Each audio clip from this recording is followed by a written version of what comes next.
ആരോഗ്യത്തോടെ ഇരിക്കാം. മികച്ച പരിചരണം ഞങ്ങളുടെ ഉറപ്പ്. Shoranur medical trust, Shoranur. ഭാരതപ്പുഴയിൽ കന്നുകാലികൾ കൂട്ടത്തോടെ ചത്തുപൊങ്ങി.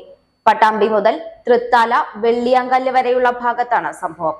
കുടിവെള്ള സ്രോതസ്സിൽ കന്നുകാലികൾ ചത്തുപൊങ്ങിയതോടെ ആശങ്കയിലാണ് ജനങ്ങൾ.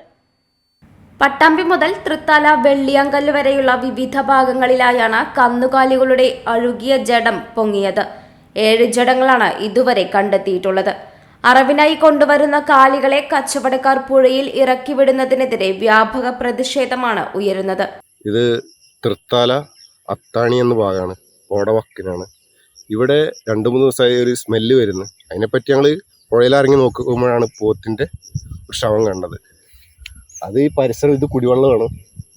കുടിവെള്ളത്തിൻ്റെ ഭാഗമായിട്ട് നടക്കുന്ന പരിപാടിയാണ് ഇത്. അതിലൊരു പോത്തിൻ്റെ ശവം വന്ന് അതിനെപ്പറ്റി കൂടുതൽ ഞങ്ങൾ അന്വേഷിച്ച് നോക്കുമ്പോൾ 2 പോത്ത് നമ്മുടെ വെള്ളിയാങ്കൽ ഷട്ടറിൻ്റെ ഭാഗത്ത് വന്നിട്ടുണ്ട്. പിന്നെ ഇത് വന്നിരിക്കുന്നത് പട്ടാമ്പി ഭാഗത്താണെന്നാണ് അറിയാൻ സാധിച്ചത്. അവിടെ എന്തോ നിർമ്മാണ മേഖല ഉണ്ട്, ആ മേഖലയിൽ കുടുങ്ങിയിട്ടാണ് ഈ പോത്ത് ചത്തിരിക്കണമെന്നാണ് പറയണത്. ഒരു 6-7 പോത്തുണ്ട്.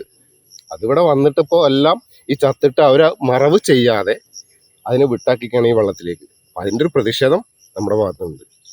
ദിവസങ്ങളോളം പഴക്കമുള്ളതും പുഴുവരിച്ച നിലയിലുമാണ് ജഡങ്ങൾ. പട്ടാമ്പി, തൃത്താല, തൃശൂർ ജില്ലയിലെ പാവറട്ടി, ഗുരുവായൂർ ഭാഗത്തേക്കുള്ള കുടിവെള്ള പദ്ധതികൾക്ക് സമീപം പോത്തുകൾ ചത്തുപൊങ്ങിയത് ആരോഗ്യ ഭീഷണി ഉയർത്തുന്നുണ്ട്. Chithura women's academy, SMP junction, Shoranur, opposite private bus stand, Pattambi.